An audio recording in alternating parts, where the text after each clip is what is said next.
Five, four, three, two, one. We have ignition. Strap in. You're about to listen to the hottest sound from your boy Daniel Smith on Jets Guru.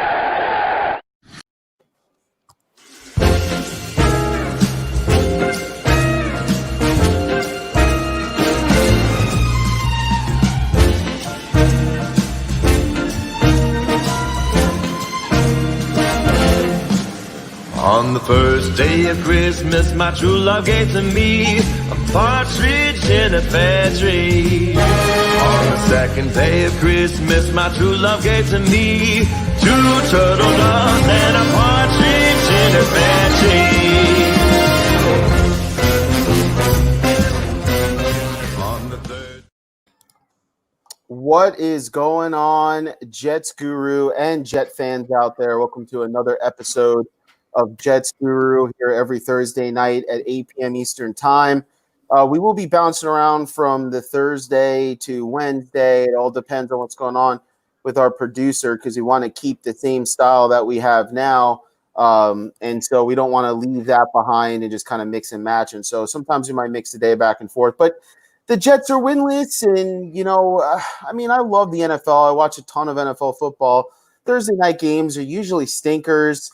And, so I'm sure you guys are here to watch me talk about the Jets, for you to go through everything that you need to go through. I'm going through the same things, we're doing the same things together. We're hurting together, but we're going to get through this. We're going to get through this. We're going to find a way to make this team better, and we're going to reap the benefits as fans. You can't get any worse than this season. The season has been awful as a Jet fan, as a sports fan. I was doing so much better before sports came back, and then the Mets kind of blew up, and then the Jets stink. And, the Knicks won yesterday, come back in the preseason. They look like they're slow crawling up, right? So, Mets new owner, and then so we're hoping next year we get a whole new team, possibly a new quarterback. And that quarterback, and as always, Trevor Lawrence is going to be in the discussion on Jets Guru week in and week out, to be honest with you, because why not? He might be our quarterback. I mean, the discussion is going to be centered all around the Jets and this young quarterback. So for us to not talk about Trevor Lawrence, to not talk about Sam Darnold in this quarterback battle, and what's going on and what will happen. Will the Jets keep him? Well, they won't. Are they keeping Sam? Are they trading out of the first pick? These are things that are huge franchise-changing decisions, and it's all over the radio, right? So we try to give you a little bit of everything, but when the big stuff comes up, you got to talk about it, man. You just have to, and this is huge. And one of the headlines surrounded around Trevor Lawrence and the New York Jets has been the chatter of agents, the chatter of former players telling Lawrence or speaking it out into existence, don't come to the Jets. It's a career-ending decision. Don't do it. Don't do it. Don't do it. And, I just think it's just the Jets, man. People love to hate on us. We didn't do anything to anybody. I mean, what do you expect? When he comes out of college, he's going to be on a bad team. Everyone goes, oh, well, Jacksonville's better than the Jets. They're set up better. No, they're not. The Jets are set up perfectly for a young quarterback to come in with a new head coach, with all the money we talked about, $70 to $80 million, the turnover in roster. There is hardly any better place for someone like Trevor Lawrence. And it's a great destination because, as always, if you can make it in New York, you can make it anywhere. So, and that's true. That's true because this media is harsh. The fans demand a lot. They haven't had a winner in a while. And, but they're the best fans. And that's why, Damian Woody was talking about he's got 2 championship rings. And he said the most exciting part of his career was with the Jets when they went on that 2 AFC championship run. That was the most exciting time for him because it's New York. It's exciting. Your name gets out there. And then you look at some of these guys, where they work after their career is done. A lot of them work in New York. A lot of them work for the Jets, and so it's one of those things where it's more than just football. Trevor Lawrence goes to Jacksonville. Yeah, he's good. No one cares. No one cares about Jacksonville. No offense. So I think that this interview that Trevor Lawrence had, with Dan Patrick was an excellent interview. Because that was the chatter for the last week or so, I'd have to say, about Trevor Lawrence. Is that, he could pull a Peyton Manning. but I never really saw him going that route.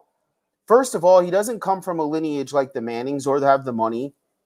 And second of all, you just listen to how he speaks and how he talks, and he's just trying to be PC because he's in the middle of trying to win another national championship. And so you want to be respectful of your players. You don't want to be looking out the door. You want to stay focused on what's ahead of you. Trevor Lawrence knows he's going to be the number one pick as long as he stays healthy. And even if he's not healthy, which would bring up an interesting discussion on if he was to get hurt from here on out, would he still be the number one pick? I believe absolutely. I mean, at that point, if he was to get hurt, I think then you hold on to Sam Darnold for what it is, and you let him rebuild whatever happens. But I'm not trying to throw that on the kid. I'm just saying it happens. It's real life, right? But he's the number one pick. And he came out in the Dan Patrick interview, and he said, listen, and the question was basically posed. There's no way around it. Dan Patrick didn't say, Trevor, if you go to the Jets, are you going back to college? If the Jets want to pick you, are you going back to college? He didn't necessarily say it like that. But what he did say was that he is willing to take on any challenge in front of him, even knowing the Jets chatter. And he takes on the challenge of rebuilding a franchise, if that's what it means. All he knows is winning, and that's what he said in his interview. And you could bring in Ramon and Krista and yeah, we actually got a 3-minute clip if you want me to play it real quick for you of the interview. Oh yeah. Actually, you know what? Play that clip because people may not have seen it. So here's the clip. It's a 3-minute clip between Trevor Lawrence and Dan Patrick. And how can you not let the situation with the Jets affect you, or at least that you could end up in New York if they don't win and you're the number one pick? You don't get to pick where you want to go, and that's really difficult for somebody just starting out. But how prepared are you to do something like that? I mean, I think I'm ready. I think just being here at Clemson, my journey has taught me a lot. I've grown up a lot the past few years, and I'm really just ready to take on whatever challenge it is, and just to have the opportunity. Have you watched the Jets, Trevor? I haven't really, honestly. Obviously, don't highlights and stuff. But, don't. No, I mean, really, honestly, I know some of this stuff I say sounds cliche, but just to have the opportunity to go somewhere, help someone rebuild if that's what it is, or whatever, and just win. That's what, something I love doing. I think that's what I'm best at is winning. Yeah, I mean, you just look at what he says, Krista. You look at what he says, Ramon, and you're super excited, because now you could take the stupid opinions of people out there that say, hey, he's not coming to the Jets. Well, he is coming to the Jets. If he stays healthy and the Jets get the number one pick, I'm guaranteeing right now that Trevor Lawrence is going to be a New York Jet. And that's good to hear because I don't want to be discussing in the offseason if Trevor Lawrence, is going to stay in college or he's not. I think he's made it pretty clear that he's done with college. If anything, I think he's graduating as well. And so he's a New York Jet, in my opinion. There is nothing that Sam Darnold could do, that would change my mind. Now, if he goes out there and he finishes the last 3 games with 5 touchdowns, 1 interception in each game, maybe we'll talk about it a little bit. But other than that, I've seen all I need to see. I saw him against the Raiders in that depleted secondary.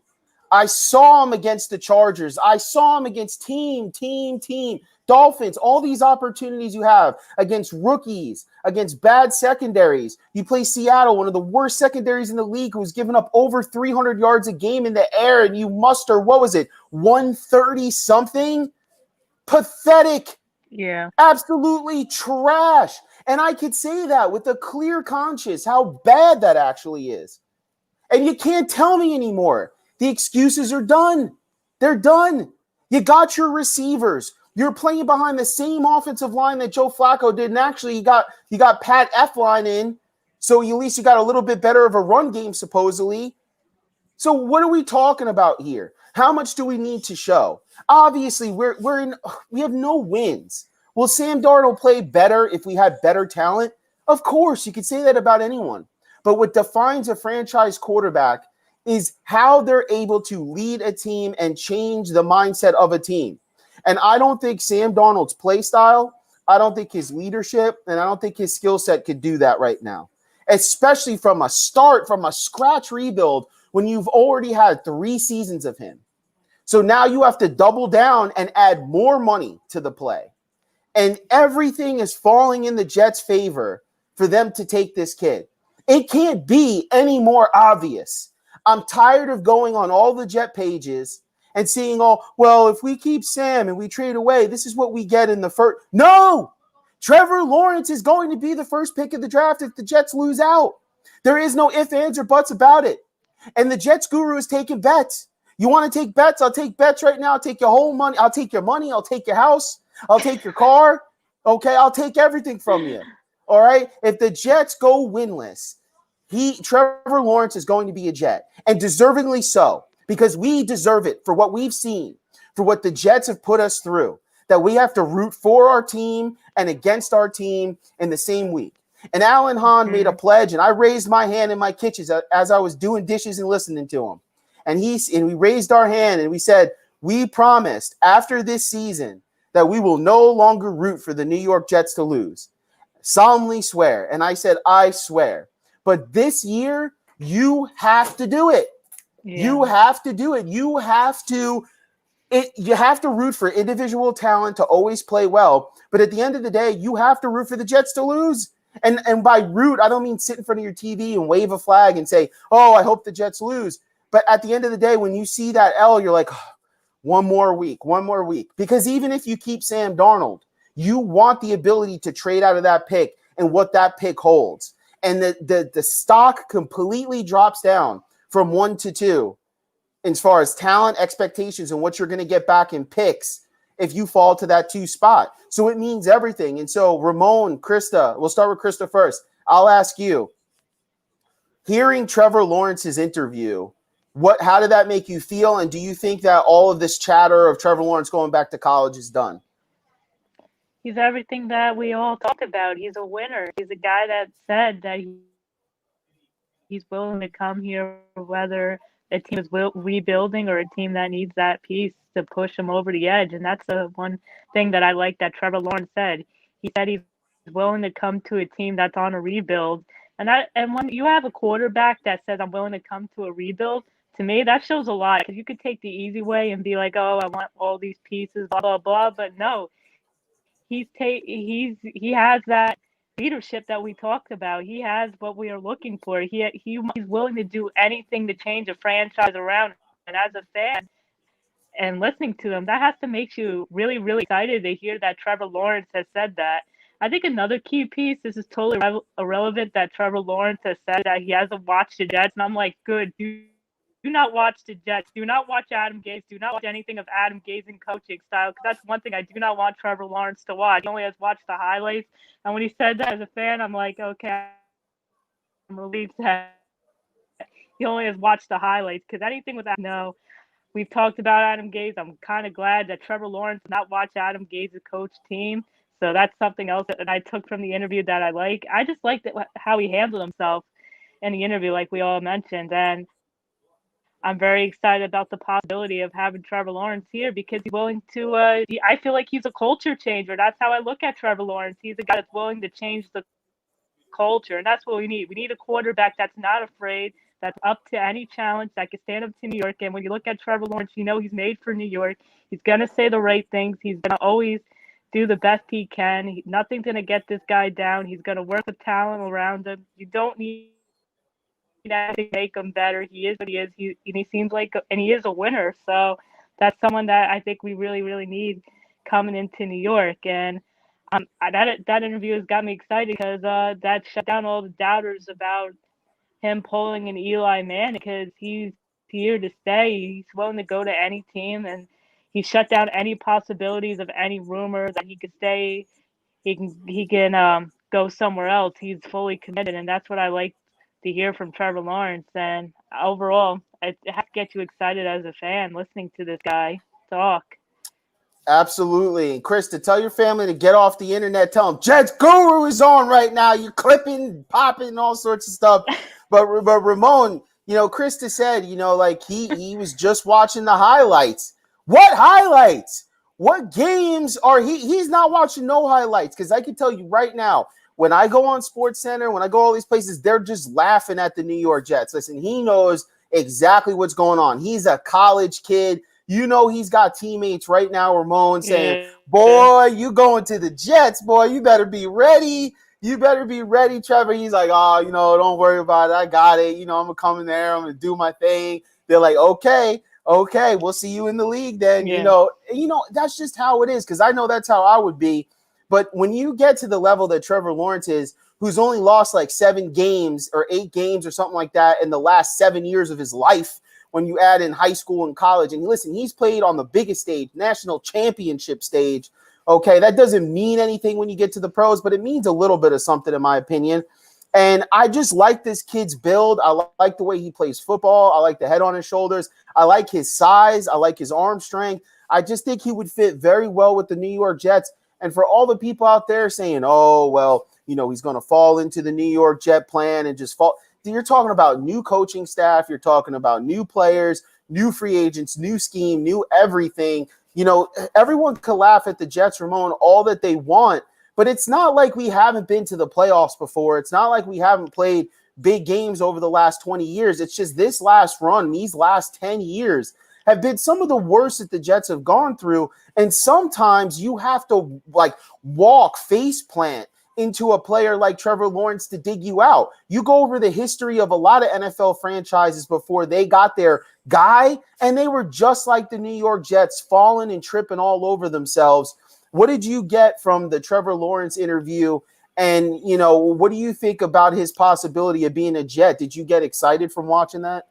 So me, I was very excited, but I was also heartbroken. It's heartbreaking to see Sam. I'm always going to talk about Sam. That's my guy. But it's heartbreaking to see. He's terrible. It's heartbreaking to see. It's heartbreaking to say. A lot of people know I support that dude. But on a positive note, the Jets have finally hit rock bottom, like you were just discussing. And I feel like for the last decade, we've been doing this, when you fall in the water and you can't quite swim, and you're kind of just you're trying to get afloat, and we finally just sank to the bottom. And now Trevor Lawrence is a lifeguard. He's going to jump in there. Him and Joe Douglas are going to jump in there. They're going to pull us out. They're going to resuscitate us, and then it's going to be time to roll this franchise. And I think that's what we needed, is to hit rock bottom. And now to go to Trevor Lawrence, I think what you just said, and a lot of people, they always say that I'm wrong when I say this, but the same thing with Deshaun Watson, right? Trevor Lawrence is a generational talent, but Deshaun Watson wasn't the number 1 quarterback coming out, even though he won a championship. But it is something about winning, something about being a winner, coming into a franchise, knowing what it's like to win a championship. Because when you got a guy that's very good, but he's always a runner-up, he just doesn't know what it's like to win yet. And Trevor Lawrence is going to know that day one, and you need that from your quarterback. You need that from your leader, a guy he hasn't been to the Super Bowl, right? He hasn't been to the Super Bowl. He's a rookie, or he will be a rookie, but he's been in those situations where the whole country is looking at you. You're the only football team playing in college football on that night. And that means everybody that knows and watches college football, whether they're going for Boise State or whether they're going for East Middle Tennessee, they're watching that football game. So all eyes are on you. That kid's going to know what he's doing. And that's what the Jets need. That's what they have needed for a long time.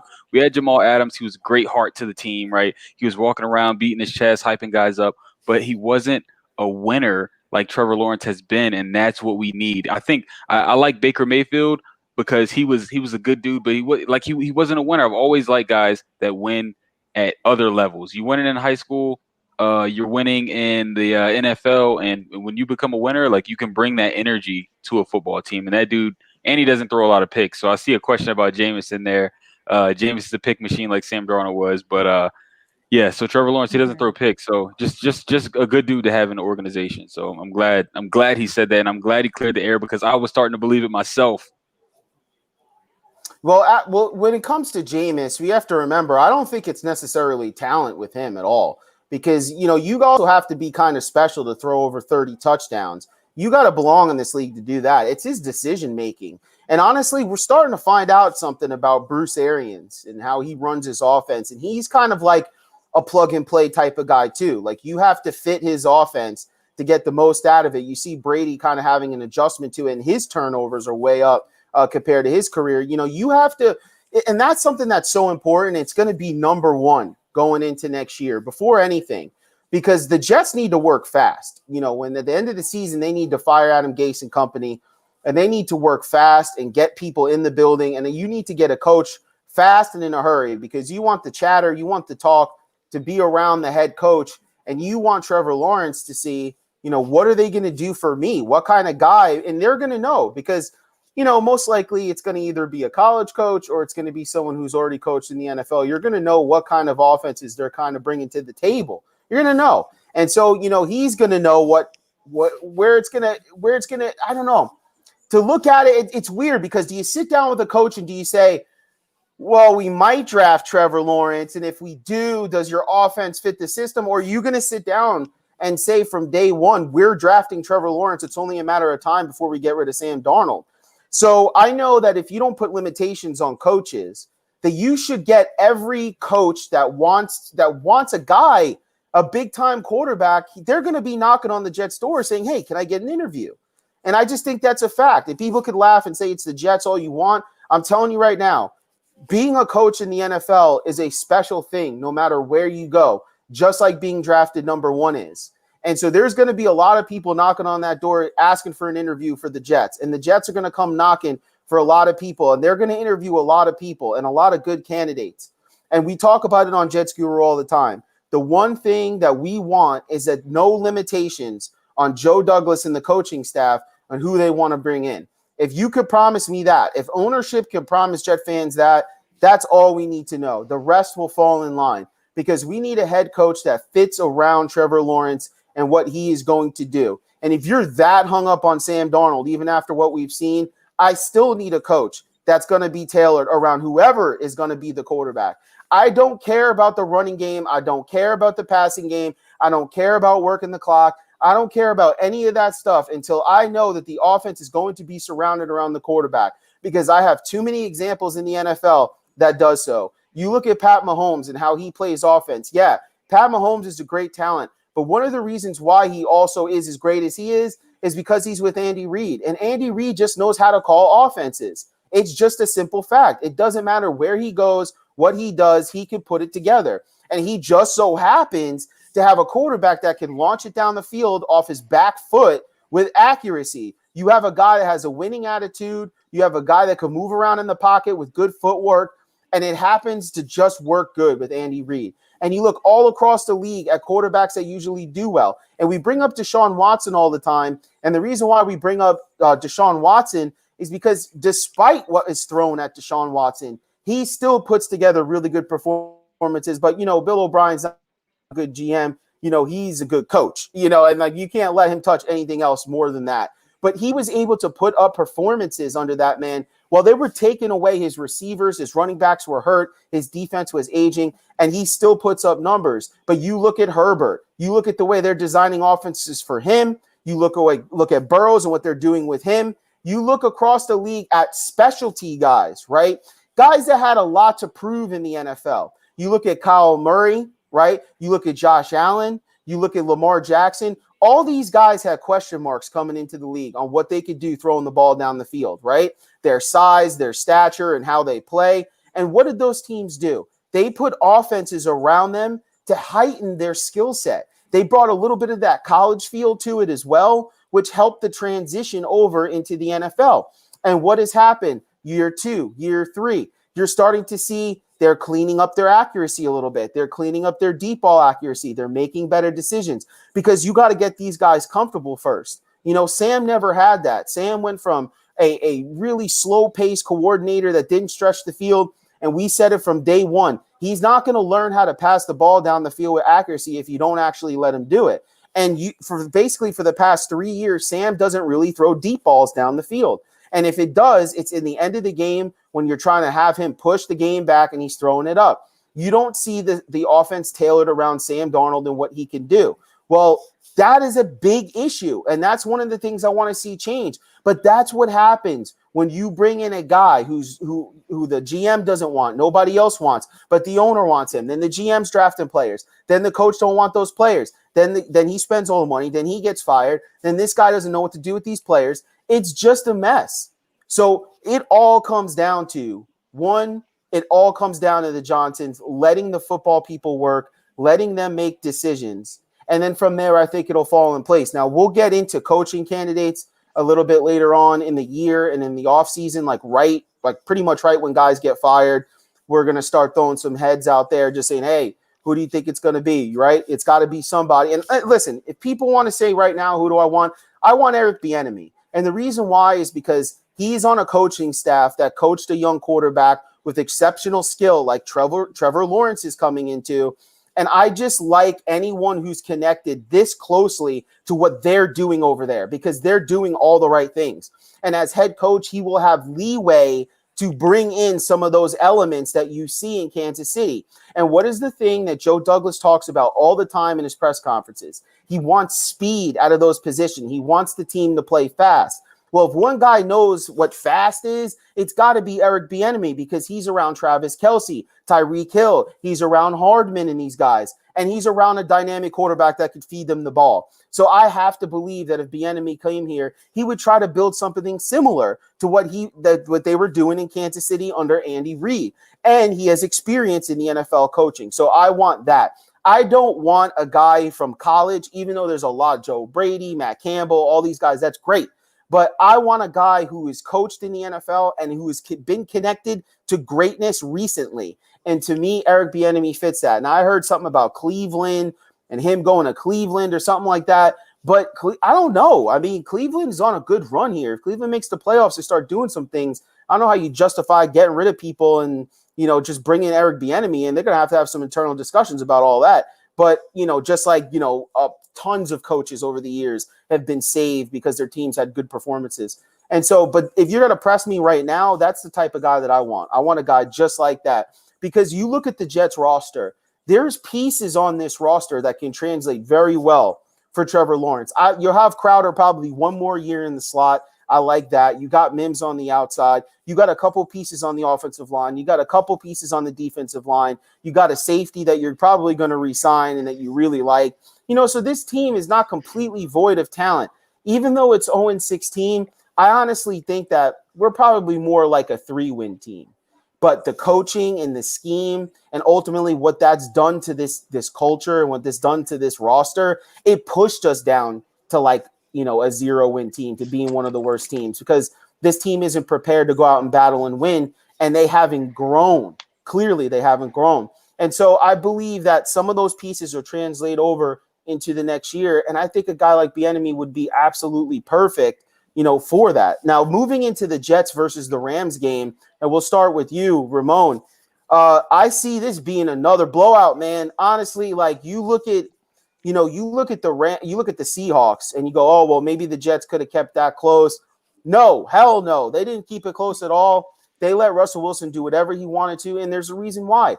Our secondary is awful. You got your defensive coordinator that was fired, and say what you will about Greg Williams. The one thing he could do is he could scheme, and his rotations were correct a lot of times. Mm-hmm. And you're going to see a huge drop-off. It matters who's calling plays in this league. And, yeah, the Jets suck, but he is a good component. He's a good play caller overall. He's a good coach overall. And so when your guy is not on your team anymore, even on a winless team, it could get worse. And we saw it get worse. It's not going to get better against this Rams team. You look at Sean McVay and his offense. I mean, you're talking about 2 years ago. You're talking about 45% of the offensive snaps, there was open receivers on the field. You're talking almost 50% of the receivers on the field are open at any given time. This guy knows how to design offenses. He knows how to scheme. He's got a quarterback that he is like the most glorified mediocre quarterback I have ever seen in my entire life. This guy could throw for 350 and damn, he threw for 350? How did he do that? He's got one touchdown and he's throwing for 350 because his offense is set up for him. So guys are open. So you just make the open pass. You find the open guy. And when you have a bunch of receivers that are built for the play style that's perfectly for the offense, that's what you could do. And the Rams at times could put up points and they could get big chunk yards. And one of the things that I know that the Seahawks didn't have that the Rams now have is that damn defense. The Rams defense is really good. Okay, so if you think the Jets were bad against the Seahawks and the Seahawks 32nd ranked defense when it comes to passing, wait till you get a hold of the Rams. Dude, I'm telling you right now, Aaron Donald's going to have 3 or 4 sacks in this game. I'm telling you right now, They are going. Sam Darnold, I'm telling you right now, man, mark it down. Sam Darnold is going to have 3 turnovers in this game. Mark it down right now so we could come back to it post game. This is going to be fantasy. I already got Jared Goff plugged in, and I'm in the playoffs, okay? Now, if I win this game in one of my leagues, I go to the finals. I go to the Super Bowl of the fantasy, okay? And I have Russell Wilson as my quarterback, okay? I'm pulling Russell Wilson, okay? I'm sitting him down. He's playing Washington. I think Washington's going to be aggressive. They're going to keep it closer than what people think, even though, it's a hard decision. I ran with Russell all year.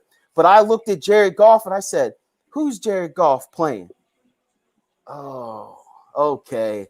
He's playing the Jets. I'm plugging him in. I'm starting him, baby. And you can mark it down because if anything, on this defense, he's going to at least throw for over 250 yards. He's going to at least have 2 touchdowns or more because the Jets defense is just, they can't stop it. They cannot. And now all those things that I told you, defensive coordinator gone, injuries, rookies, guys who are practice squad players and backups and fill-ins for injured guys, they're all starting for your team. Boy, and you look at the Jets offense and you look how Sam Darnold's been playing and you look at the Rams defense, okay, and Crowder, I don't know if Crowder's playing in this game. Man, listen, maybe if Joe Flacco was playing, that I have a little bit more faith that the Jets could put up a little bit more offense. Not this game. I have the Jets losing 40-14 to the Rams. And Krista, I'll go with you on this one first. How do you think this game is going to go, and what's your score and prediction on the Rams game?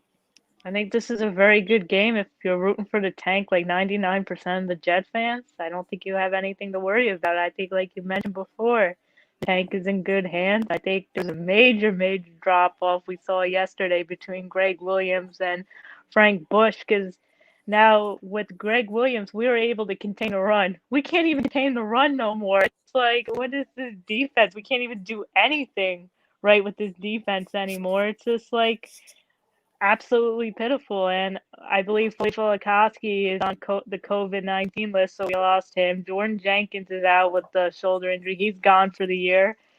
And he's possibly done as a Jet. I hate to say it. Love the guy, but I He's think done. yeah. Fortunately, I feel like his career's done as a Jet. I just don't see how this defense goes against the Rams, especially how bad our defensive coordinator seems to be. I don't think we could stop a nosebleed.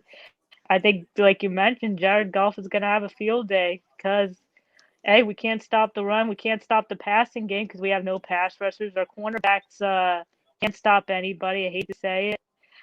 I have, no faith in our cornerbacks. And with Sam Darnold, he's been regressing terribly under Adam Gase. It also doesn't help that even though I'm excited to have Michael Pirine back and healthy, he's not going to use Michael Pirine because 90% of Adam Gase's playbook is our good old adorable Frank Gore. Now, I love Frank Gore, but I do not know why it serves the purpose to still have him run the ball first, second down, running 90% of his plays. This is our offensive guru. I know you guys are tired of me complaining about Adam Gase running Frank Gore first, second play, but it just gets redundant. It's predictable, and I have to say it every single game until this dude is fired because this is his playbook. Adam Gase's playbook, this offensive guru's playbook, is legit Frank Gore, and I'm legit. That's what the thing that we all talk about. What is he looking at? I think it's a big picture of Frank Gore and how he could use them. That's really what I think it is. So, like I mentioned, I think you're right. Daniel. I think this is going to be a blowout. I don't even know if the Jets even score a touchdown against the Rams because I just have no faith. And even Adam Gase, he even mentioned about with Ty Johnson when I posted on the Jets Guru, he talked down to the poor kid and said, hey, he just did it against the Raiders. But not everyone gets 100 yards against the Raiders. That's the thing. He still got 100 yards. Do I see Frank Gore getting 100 yards? No. I'm just so fed up with Adam Gase. This use of Frank Gore. And we have Ty Johnson. We have Josh Adams. We have Michael Pirine. Sad that these dudes are not going to get much burn until next year. We're going to have to see Frank Gore running first, second play. We're going to have to see Sam Darnold regress, unfortunately, only looking at his first read. Like I mentioned, I'm not 100% sure if Crowder's playing either.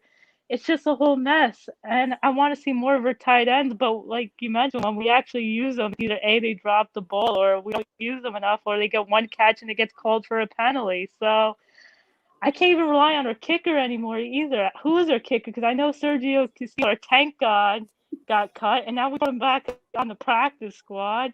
I don't know who our Fickin, kicker is. baby. I He's thought he had a back, groin. baby. He's back from He's IR. got to I be thought he had a back. groin. Well, man, I I, hate this team right now, I man. don't This even is know who our tough. kicker is. I don't even know who our kicker is, but God bless whoever our kicker is, because I think Pickens might be still on IR. Whether it's Pickens or not, I can't rely on a kicker anymore. So, like you mentioned, I think I have you, like you said, at 40, but I can't even see the Jets scoring a touchdown. So, maybe 6 points? Maybe we'll get lucky. Maybe our kicker gets Just give 3. him the donut, Krista. You know you want to. Just give it to him. All right, I'm giving him the donut. But I feel like if I give him the donut, they're going to surprise me and get Maybe 7 they points. will. So I'm giving him the donut because it's good for the tank. And I'm done with the year. I'm fed up with Adam Gase. I'm fed up with Frank Gore. I'm sorry, the dude's adorable, but I want to see the young guys. So I have the Jets losing 40-0. They're going to put me to sleep again like they did in the fourth quarter last game. I hate to say it. But, yeah, that's where I am at this team. And I just hope that our young guys are able to show something. And it's unfortunate that I have to root for this team to lose and that I'm picking this type of team to lose in such a large predicament. But yeah, 40-0. I'm going with the donut because I can't even rely on our kicker. All right, so 40-0. Anthony Toledo has him at 45-0. And Krista, you said it, man. With Adam Gase, he's talking about, oh, well, Ty Johnson, it was against the Raiders. Boy, then what about your quarterback, man? Because everybody was throwing over 250 on the Raiders. Everybody was throwing like 300 yards against the Seahawks. And he already said that he failed Sam. I mean, come on, man. I can't even listen to these people anymore. Like, someone has to pay me, man. Someone's got to start paying me soon because this is torture what y'all are doing to me. You guys ever watch Harry Potter? You know that little gremlin Dobby, that little servant? That's me, man. That's how the Jets have me right now, and I'm just waiting for them to give me a sock so I could be free. Because this is ridiculous. This is ridiculous, man. Pay me for this, for everything that we're doing right now. This is crazy that we have to listen to this. And then honestly, I can't listen to Sam Darnold anymore. His press conference interviews and his radio interviews with Michael Kay. Oh my gosh, it's like watching paint dry. I can't. It's so bad. And finally, Michael Kay got mad. And he's like, well, Sam, I mean, you come here and you say the same things over and over. I mean, what do you do about it? It's ridiculous. I can't stand this team anymore. I love the Jets organization. I'm a huge, a mega fan, but this is so frustrating. And Ramon, when you look at this Rams team, like I said, you thought it was bad. The Rams have given up 14. Okay. The Rams have given up 14 passing touchdowns. We want to take a guess how many interceptions that they have? How many? 13 interceptions, bro. Okay? Far and away.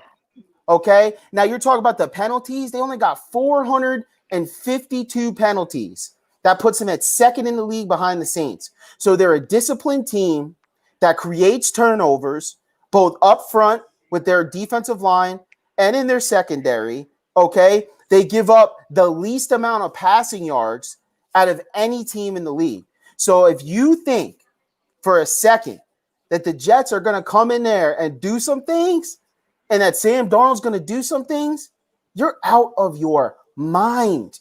It has to literally be like they come in and underestimate the Jets and they just come out sluggish like Buffalo did and some other teams they came out. But then eventually they got it going and they put the offense on them. Ramon, how do you think this game goes and what's your scoring position? So the first thing I'm going to say is last week we talked about who was going to get the carries, right? We knew Ty Johnson had a great game. And we had both agreed that Frank Gore was going to get all the carries. We were optimistic about it, but, where we are in the season, optimism is pretty much dead because we know what we're going to get from Adam Gase. So I'm going to say this before I start. Josh Adams, Ty Johnson, if you guys are listening, don't even dress for the game because you're not going to touch the ball unless we're down by 50, guys. And if you are listening, hit Dan, hit Jets Guru up because we need you guys on the show to talk about some stuff. But yeah, so we're gonna get crushed. Like unless Sam Ficken is gonna be making 70, 80-yard field goals, we're not gonna score a point. There's gonna be a lot of 3 and outs. There's gonna be when we do get 4th and 1, 4th and 2, and those guys struggle to get that, we're gonna punt the ball away, even if we're down by 21, because that's just what Adam Gase does. It's not going to be good. What I am worried about, the one thing I'm worried, we know we're going to get crushed. That's out there, right? I'm not even going to fight it, and there's no optimism for that. But what I am worried about is Sam Darnold getting hurt, not just for us, but for his trade value, for his future, because him standing in that pocket and not being able to do anything with almost 4 or 5 seconds in the pocket. He's not going to get that much time with Aaron Donald breathing down his neck. You're just not. He was the number 1 rated player. I think it was last year. He's probably pretty close this year too. So it's like you're not going to get that much time.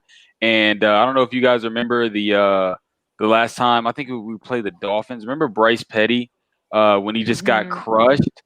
That might be Sam Darnold getting crushed there because he cannot hold that football. I am afraid for that guy, especially this pass rush, because it's going to be all over him. His trade value is probably going to go down from the amount of picks. He should have had 3 picks last week, but this week, oh god, I don't even want to. After the first one, it's bad. So, yeah, guys, it's gonna be a bad Sunday. It's gonna be a lot of 3 and outs. We're gonna see what we've seen all season. Poor Greg Williams. He didn't. I think what he did with the team what he did with that defense. He was at least motivating. He at least had those dudes playing their hearts out every single time. He was throwing different things at him. Just you see how Quentin Williams reacted when he was gone, and people just kind of sandbagged him because he didn't win. But you can't win, and it's hard to produce on defense when we had a game where we almost had, I think our offense averaged like 58 seconds. And how do you win like that, especially when you're already thin and you got young guys? So at least he made something out of it. So him being gone is just a crusher, and it's a huge blow to the face last game that Adam Gase fires him, and now he sees what he really has. So I hate saying it, I really do, but the tank is it's as fast as it's going to be rolling coming this Sunday. So go Jets though, man. Go Jets. But yeah, we're gonna get crushed, man. I'm gonna say 42-0. And I'm only gonna say 42-0 because usually when people get up about 28-35, they start playing the bench. So that's my guess. Yeah, man, it's tough. I try to tell people that all the time with the Greg Williams thing. They're like, oh, well, the Jets defense sucks. But the Jets defense sucks for many reasons. The Jets especially in the secondary. But the defense also sucks because the offense is so putrid. Because, guys, defense is hard to play.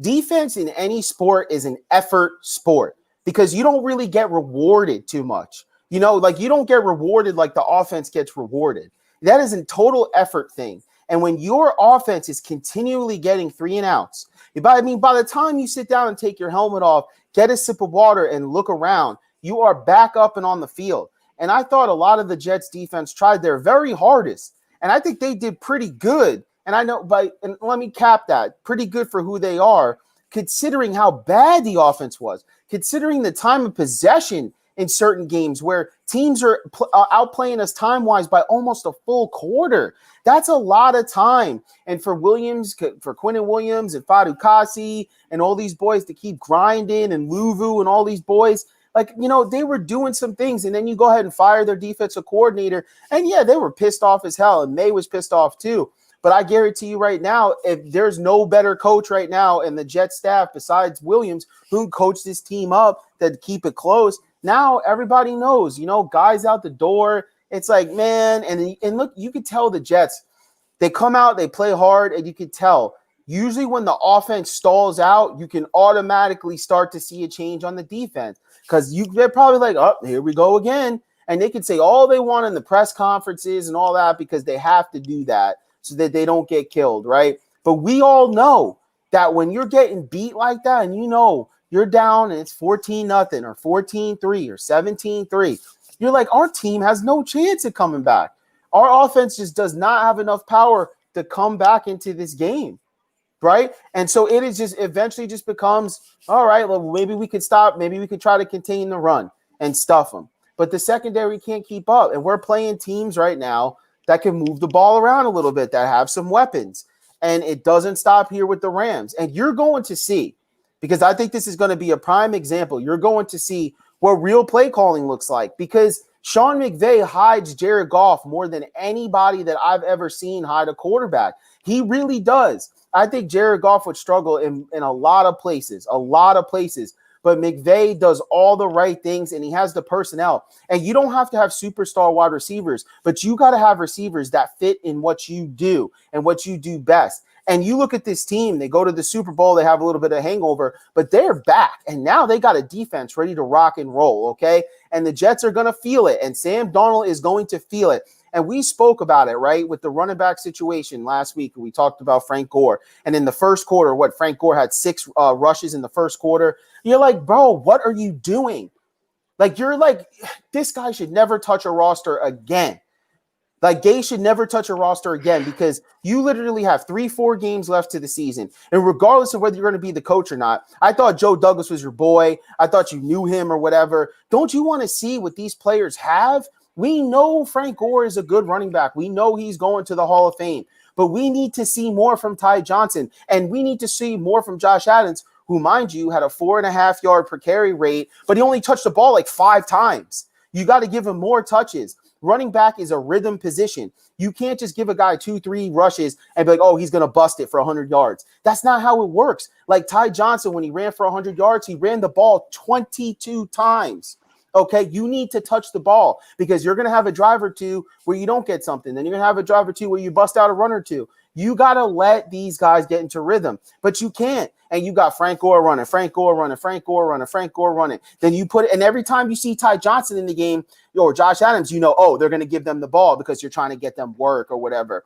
So it's like, it's really counterproductive. Pick one damn running back, start him for the game, and spell him with the other one. And the other one sits down. You can't service Frank Gore, Perrine, who just came off the IR list, but I don't know if he's going to play or not. He might need another week of practice before he actually gets in the game. I don't know how they're going to do that. But you can't service Perrine, Gore, Johnson, Adams. You can't do that. First of all, we need to see what Josh Adams has. I mean, we kept him on this roster this whole damn time for what? For him to bust out and then just to sleep on him the next game?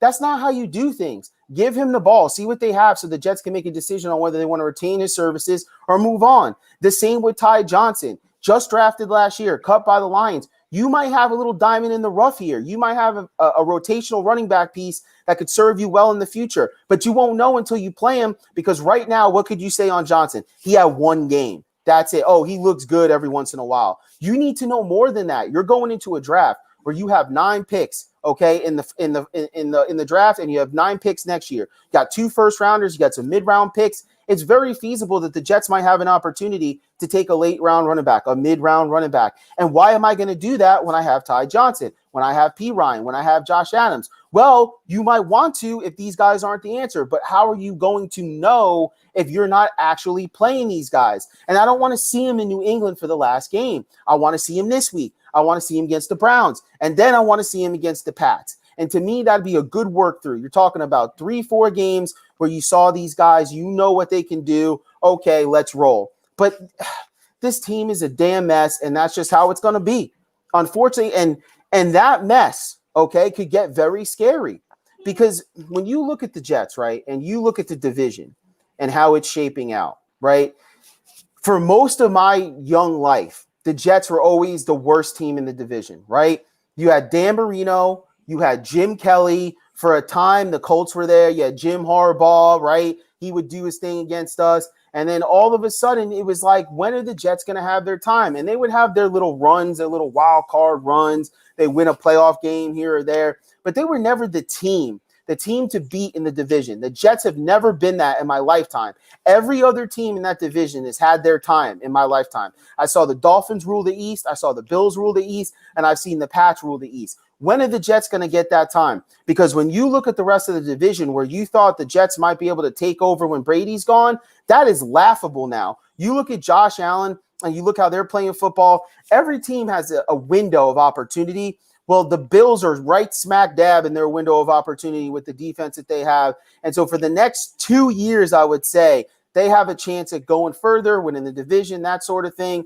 Then you have the Dolphins with Tua and Brian Flores, who's changed that culture. You know they're going to be on the rise. And you know the Pats, as long as Bill Belichick is going to be there, they're not going to be too bad. And you look at them now with Cam Newton, with Tom Brady gone, this, that, and the third, with guys you've never heard of running the ball and catching the ball, and Damian Bird and some white fullback and like a bunch of other different guys I've never seen before. And they're sitting here and they're still playing competitive football. What's going to happen next year when the Patriots cap space opens up? Maybe Bill Belichick changes his philosophy when the Jets draft Trevor Lawrence and he looks around and goes, damn, they got Tua, you got Trevor, you got Allen. Maybe it's our time to start making some moves. Maybe he changes some things up. You're talking about 3 teams that could beat up on you. And what's the one thing that you need to do if you want to be a division champ? What's the one thing you need to do? You need to win your division games. Because if you catch losses from your division opponents, you're talking about 6 losses.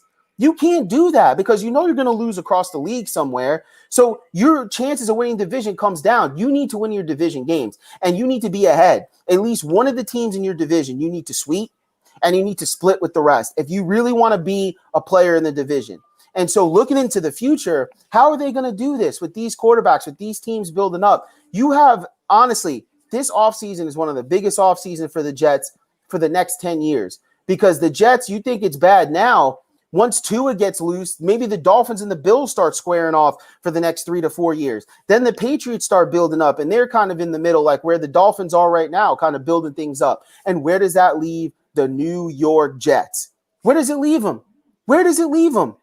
Tell me. It leaves them at the bottom of the division for another 5 to 10 years. And you're talking about a desperate franchise at that point. You're talking about us at the soup line. We're hungry. We have been hungry, and we're ready. But this is an important offseason when you're talking about the future of this team and who's going to head it. I mean, I can't even say if there's been another time that's been more important in New York Jets history, to be honest. Because if they don't hit here, if they don't get Trevor Lawrence, if they don't get a quarterback and a coach, it's over. We're going to get buried, and it's going to be the down times again, and we're going to be how we were in the early 90s when we were awful, when we were so bad and everybody was laughing at us. Remember Glenn Foley and Boomer Esiason and Neil O'Donnell and all these guys, man? I don't want that anymore. You know how frustrating that is? I'm going to be 40 soon, man. We can't have that. You know what I'm saying? The Jets need to be good. We need to be flourishing. You guys, man, we're going to all drink that poison juice together. I can't do this for that much longer. Another 10 years, can't do it. They can't allow it. We got to do something about it. If they can't do it, the fans, we got to do something. I don't know what we can do, but we got to do something. This is getting desperate now at this point. And so, yeah, man, I want to start over from ground zero because you know what? At least on ground zero, you could take a deep breath because you're not expecting anything. You know, you got a rookie quarterback, a turnover in roster, all these new pieces and coaches. So for the first 2 years, you're expecting not too much, just making sure the quarterback is growing and that you're building something there. And then maybe we could get something going. We could get something rolling. But I can't have another rotation of these players as with Sam Darnold at quarterback, with Adam Gase at coach, which you know he's not going to be the coach. He's a goner. So the season's over. He's going to be gone.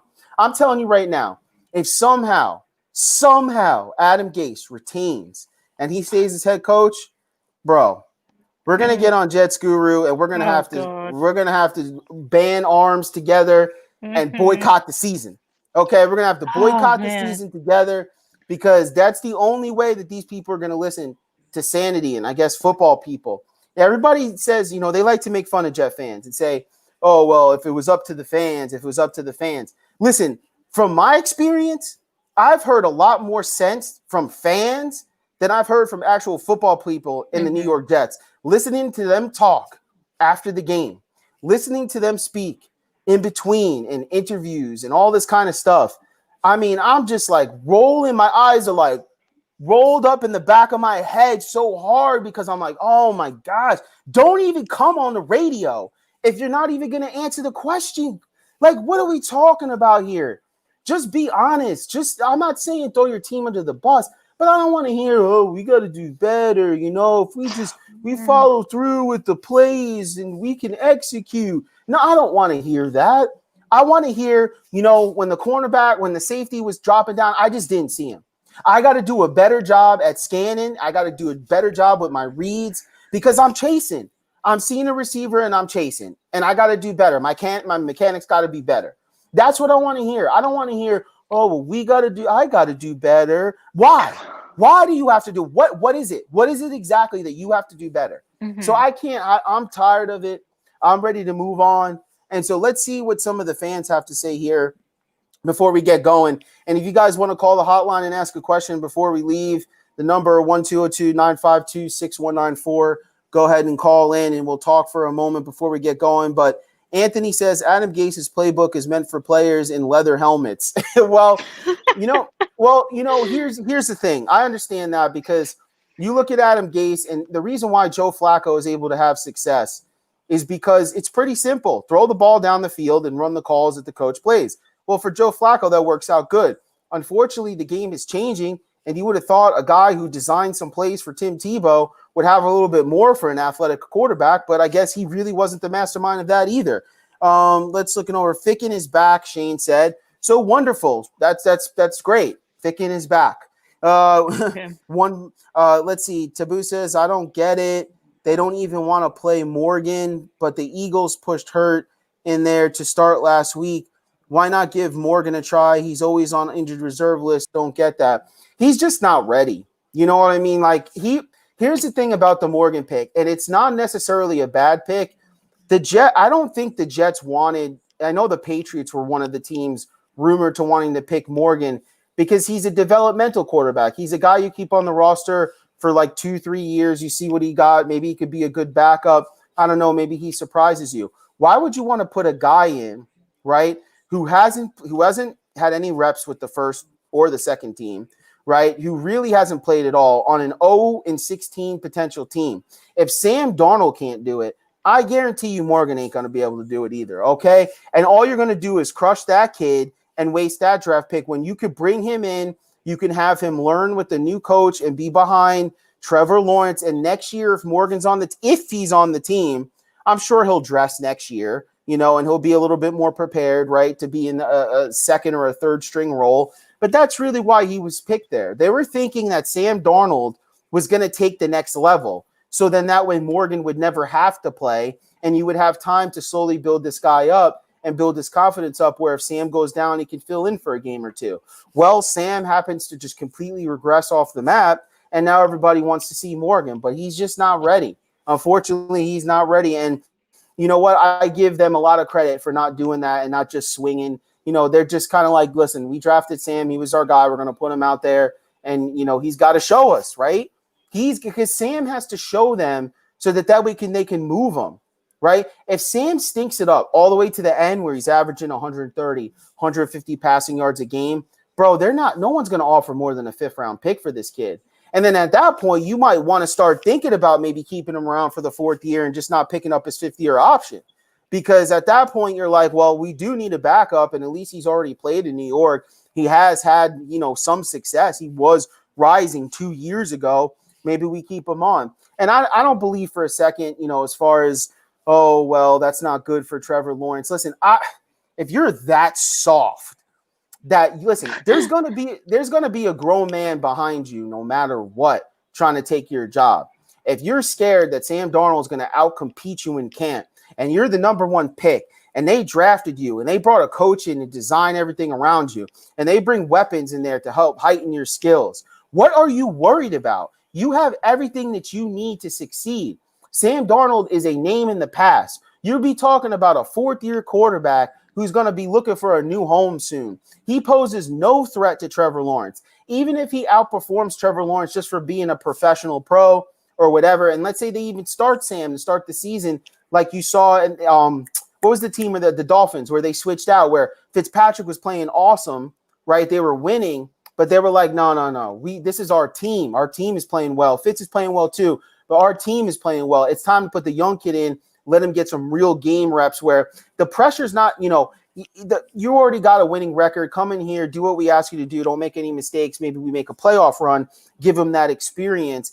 I don't think he has to worry about that with Sam Darnold. Sam Darnold has not shown that type of skill level. Listen, Sam Darnold has not played as good as Ryan Fitzpatrick this year. Sam Darnold has not played as good as anybody. So I'm not worried about him coming in and upseating Trevor. Are you kidding me? You think he's going to look better than Trevor Lawrence in camp? Man, please. You're crazy. You're crazy. There's no way. And they're both learning the same offense together.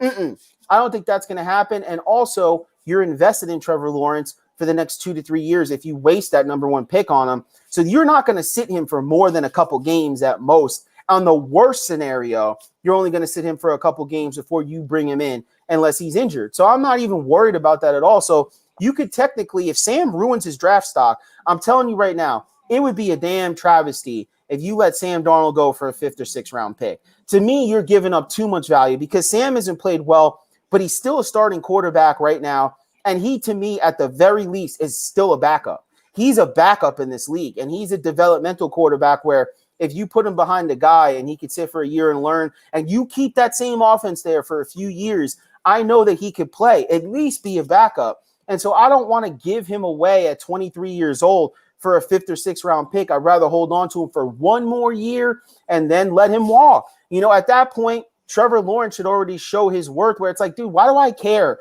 if we let Sam go now at this point when Trevor's already shown that he's the man? What does it matter at that point? It don't matter, right? You got everything that you need. You had a security blanket just in case something happened, and now it's time to move on. And so as far as I'm concerned, no, that is not an issue at all. But, Ramon, do you have anything to say on that? Yeah, I think that's exactly what they're going to do. I thought about it. I know the other week, I think I said, Joe's going to put him where he wants him to be. I don't, unless he's got to get a really good offer. That's Joe's biggest thing, is that if he gets a really good offer, if he thinks that it's actually worth it, if we're going to get something crazy, which I know it sounds crazy, but if something crazy, like we get a 3rd round pick for him, I think he's gone. But like you said, I don't think we're going to get that because he's just been playing horrible. When he played against the Raiders, I was thinking okay, if he keeps this up, he's, like you said, Sean McVay kind of hides him. I think the running game was hiding him, and it was like, oh man, people are going to see something in this kid. But now, absolutely not. So I think that's what's going to happen. Joe said that he wanted Sam Darnold. He said he's the future, and he is the future, right? Until somebody else is, right? So you keep them there. Yeah. Like you said, I don't think it's going to take long for Trevor Lawrence to outperform this dude. He's already under a lot of pressure. More pressure is going to crush Sam Darnold at this point, and Trevor Lawrence is going to outperform him. Or like you said, it will sit a game, and the fans will be calling for him, saying it's Trevor time, just like it was Tua time. So it's not going to take long. We might have a nice little quarterback battle here in the summertime, and I wish they would show it live. Yeah, no, absolutely. So I'm not really worried about that at all. So let's do a couple more responses here before we get going. Leap Sam or like 80. I can't really see that. Sam gets hurt, keep him and get Trevor better depth. Let's see. Well, and here's another thing. If you're going to keep Sam Darnold, I don't want that to be an organizational move. I want it to be the coach. The coach that comes in might say, no, I think we should keep Sam. I think we could be a good backup for a year or so. And that's what I want to hear, because if they're forcing him to keep Sam Darnold, I don't want that. I want a coach that's going to say, who's our quarterback? Trevor Lawrence, Sam Darnold, which one are we going with? Which one am I allowed to have? Oh, I can have that one. I can have my choice. Okay, well, I think this offense is going to work great with him. That's what I want. I don't want them putting quarterbacks on people. The only one that you're allowed to put on somebody, because it's clearly obvious, would be Trevor Lawrence. It's like, dude, we got the number 1 pick. We're taking Trevor Lawrence. If you think Sam Darnold's the guy, go somewhere else and ask them to trade for him. We'll take a 3rd round pick for Sam. That's like how it has to be. But if you're like, no, we got to keep Sam, he's our guy, dude, that's a joke. Okay. And the rest of the league is going to look at you as a joke. And like I said on Jets Guru Audio podcast with Kevin, right? I said it. You're going to stake your career. You're going to stake your career on this guy. Listen, if you pass on Trevor Lawrence, you're never going to get a job again if Sam Darnold doesn't pan out. Sam Darnold has to lead you to division championships and possibly more. We got to get close to the bowl. That's it, the championship. We have to get close to that. Anything other than that, you're going to get killed, because everyone's going to say, how could you pass on Trevor Lawrence? Like, everything was set up for you. You chose Sam Darnold. Now you lost. Now you're going to get hired as a GM again? Absolutely not. Absolutely not. It's not going to be done. And so hopefully with this, and here's another thing with Woody Johnson, right? This isn't going to be a quick thing. Like Woody Johnson transitioning from Trump to the Biden team, it's not like Trump gets out, Biden comes in, and everyone who worked under Trump just falls off now. It doesn't work like that. You got to be removed from positions. People have to take your spot. It might be a few months before Woody Johnson comes back. You can't just get up and walk away. It's unprofessional. And so the Jets are going to have to make a coaching decision before Woody probably gets back.